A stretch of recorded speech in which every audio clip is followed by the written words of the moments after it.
Bismillahirrahmanirrahim. Assalamualaikum warahmatullahi wabarakatuh.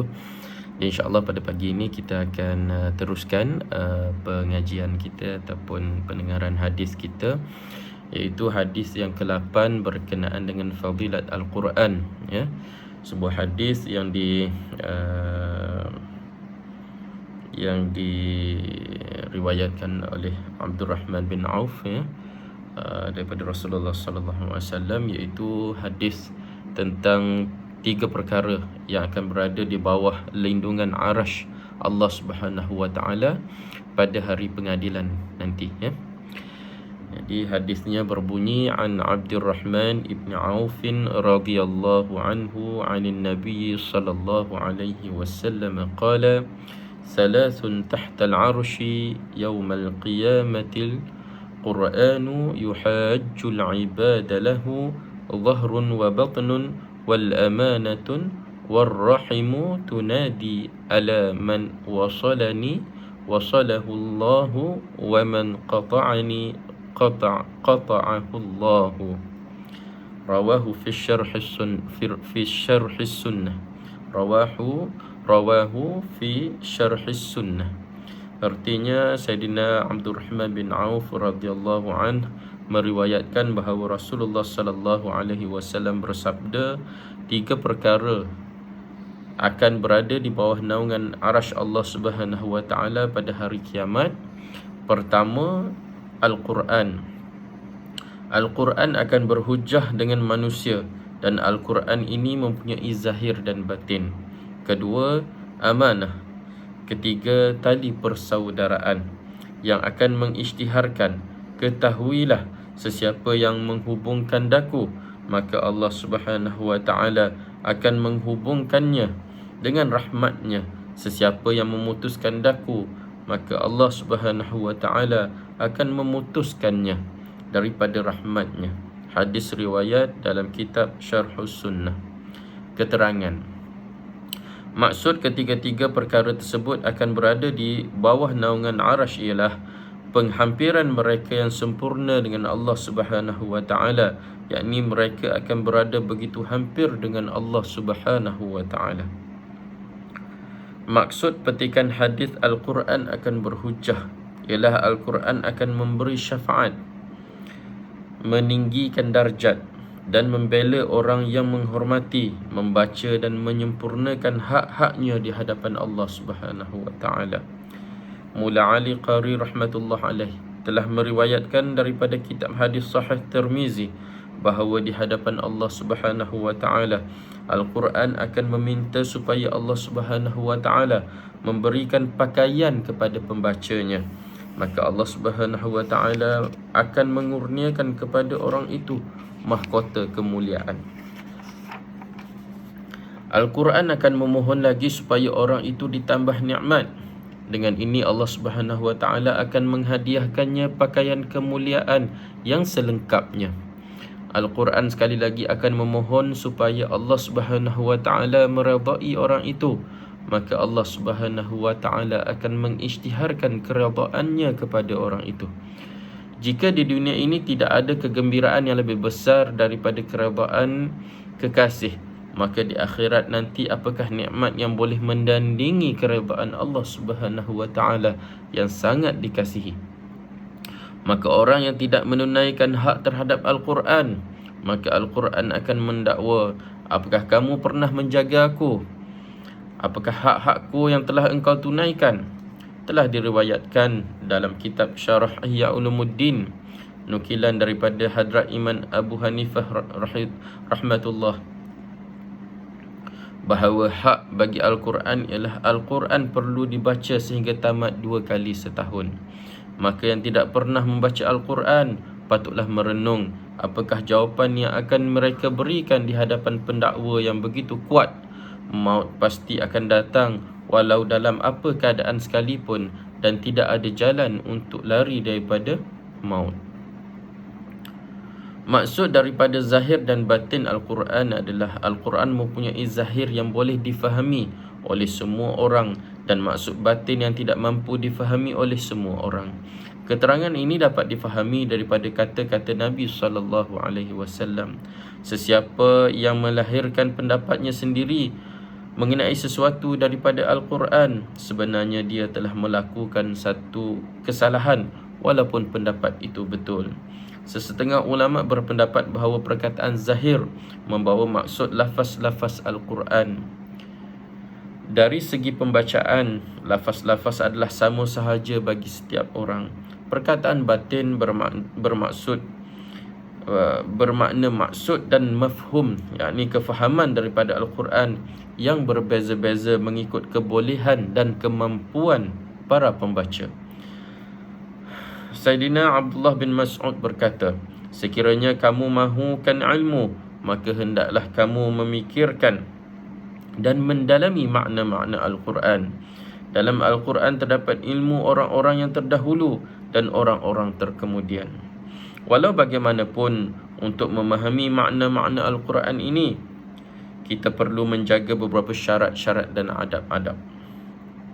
Tidaklah seperti yang berlaku pada zaman kita ini, seseorang yang hanya mengetahui beberapa perkataan bahasa Arab, bahkan ada yang tidak tahu sepatah pun daripada bahasa Arab, cuba untuk mentafsirkan ayat-ayat Al-Quran melalui pandangan mereka sendiri dengan hanya berpandukan kepada terjemahan Al-Quran dalam bahasa-bahasa tertentu.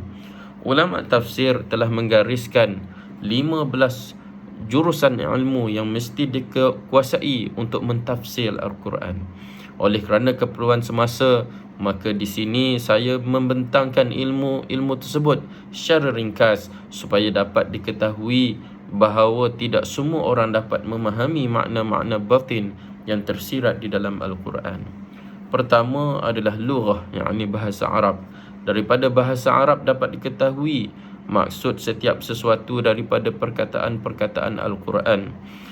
Hadrat Mujahid rahmatullah alaih berkata, seseorang yang beriman dengan Allah Subhanahu wa taala dan hari akhirat, hari kiamat, tidak harus membuka mulutnya mengenai Al-Quran, melainkan dia benar-benar mahir dalam bahasa Arab. Pengetahuan beberapa perkataan sahaja tidak memadai. Kerap kali satu-satu perkataan Arab mempunyai beberapa makna dan seorang itu hanya mengetahui satu atau dua sahaja daripada makna-makna tersebut. Sebenarnya di tempat-tempat tertentu, perkataan itu membawa maksud yang berlainan. Nahu, yang kedua adalah nahu. Mengetahui ilmu nahu adalah amat penting kerana dengan bertukar dan berubahnya i'rab sebutan akhir perkataan, maka makna juga akan berubah, dan untuk menentukan sesuatu i'rab itu bergantung kepada ilmu nahu. Ilmu ketiga adalah saraf.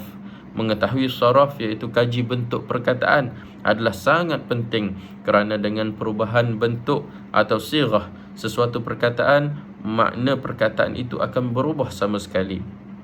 Ibnu Faris rahmatullah alaih berkata bahawa seseorang yang tidak mengetahui ilmu saraf sebenarnya telah kerugian banyak perkara.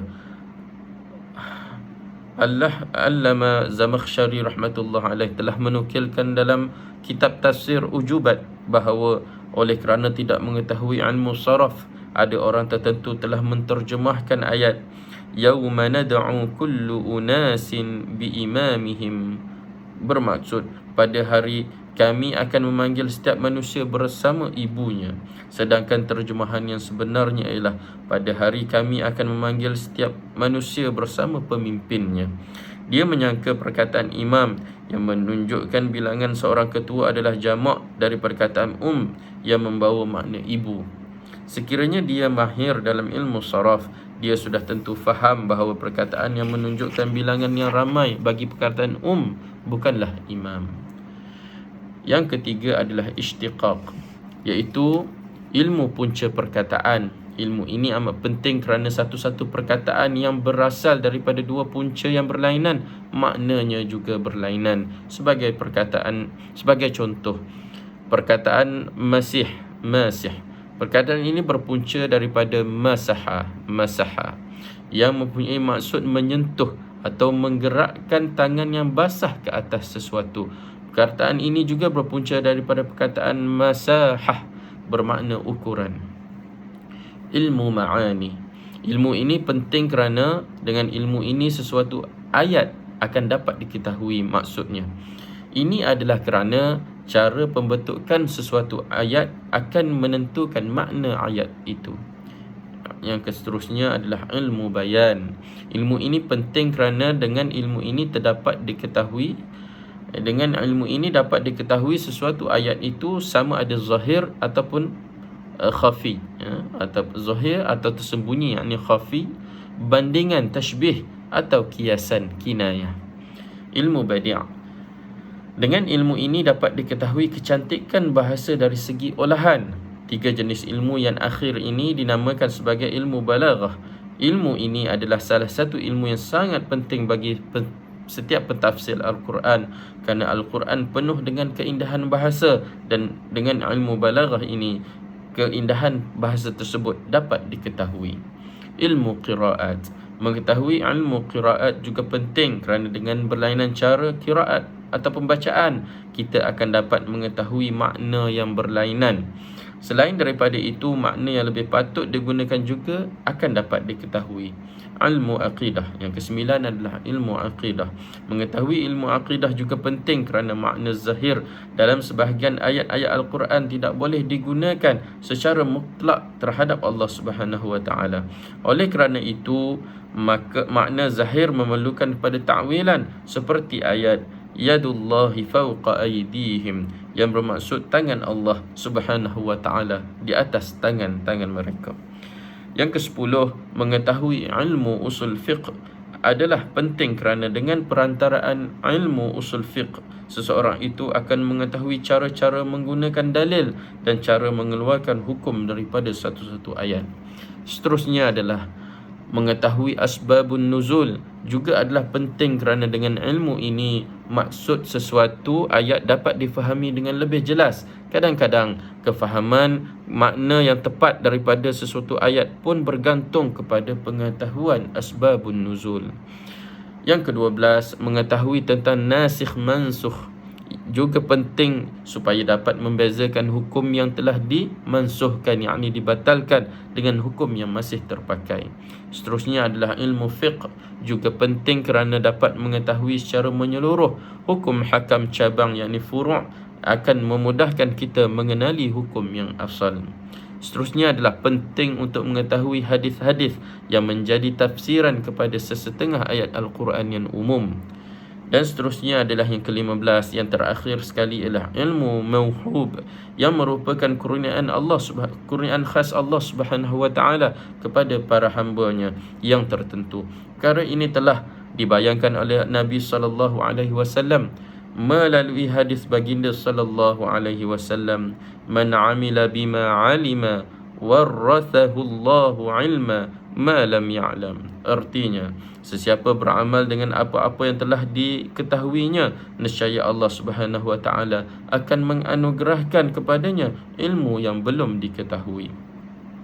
Perkara inilah juga yang telah dibayangkan oleh Sayyidina Ali radhiyallahu anhu apabila beliau bertanya menjawab pertanyaan orang ramai, sama ada beliau telah mendapat satu ilmu yang khas atau wasiat yang khas daripada Rasulullah sallallahu alaihi wasallam yang hanya tertentu kepada beliau dan yang tidak kepada orang lain.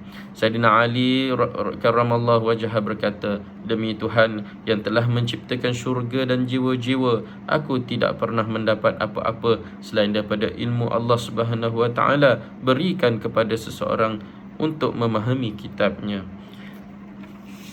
Ilmu Ibnu Abid Dunya rahmatullah alaih berkata bahawa pengetahuan daripada Al-Quran dan apa-apa yang boleh diperolehi daripada Al-Quran adalah begitu luas seperti lautan yang tidak bertepi. Semua ilmu yang telah diterangkan di atas adalah sebagai alat bagi seseorang pentafsir. Tafsiran daripada seseorang yang tidak benar-benar mahir dalam ilmu-ilmu ini adalah termasuk dalam tafsir bil-ra'yi, tafsir dengan fikiran sendiri yang ditegah oleh syarak. Para sahabat radhiyallahu anhum ajma'in mendapat ilmu bahasa Arab secara tabi'i, dan ilmu-ilmu lain mereka dapati daripada ilmu kenabian. Alamah Suyuti rahmatullah alaih berkata, kamu mungkin menganggap bahawa memperoleh ilmu mauhub adalah di luar kemampuan seseorang, namun pada hakikatnya bukanlah begitu. Bahkan cara untuk menghasilkan ilmu ini adalah dengan mengusahakan beberapa asbab. Melalui asbab inilah Allah Subhanahu Wa Taala telah menjanjikan ilmu tersebut. Asbab itu adalah seperti beramal dengan ilmu yang telah diketahui, tidak cintakan dunia dan lain-lainnya. Ditulis dalam kitab Qima'is Sa'adat bahawa tafsir Al-Quran tidak akan diperolehi daripada 3 jenis orang. Pertama, seorang yang tidak mahir dalam bahasa Arab. Kedua, orang yang berkekalan mengerjakan mana-mana dosa besar, atau orang yang membuat perkara-perkara bid'ah. Ini adalah kerana dosa dan amalan bid'ah itu akan menghitamkan hatinya yang menyebabkan dia tidak mampu memahami Al-Quran. Ketiga ialah seseorang yang yakin kepada suatu alasan zahir dalam perkara-perkara akidah. Perasaannya tidak dapat menerima apabila dia membaca Al-Quran yang bertentangan dengan keyakinannya itu.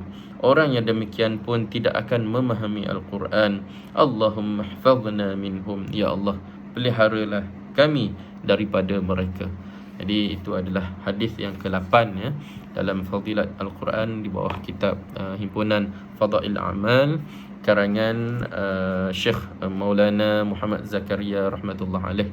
Jadi insya-Allah daripadanya saya doakan kita bersama-sama mendapat manfaat, kita dapat keberkatan dan juga dapat mendekatkan kita kepada Allah Subhanahu Wa Taala, dan yang lebih penting adalah untuk mendapat keredaan Allah Subhanahu Wa Taala, dan kita berasa dekat dengan Rasulullah sallallahu alaihi wasallam, dan insya-Allah kita doakan Al-Quran akan menjadi syafaat kepada kita, menjadi hujah kepada kita, dan menjadi pembela pada kita di alam arwah dan di pada mahsyar. InsyaAllah saya rasa itu saja perkongsian pada pagi ini. InsyaAllah sama-sama kita doakan kebaikan untuk semua kaum muslimin dan muslimat, mukminin dan mukminat yang masih hidup ataupun yang telah pergi mendahului kita.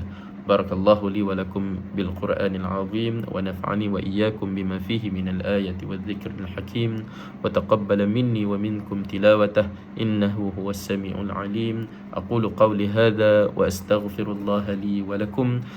Wassalamu alaikum warahmatullahi wabarakatuh.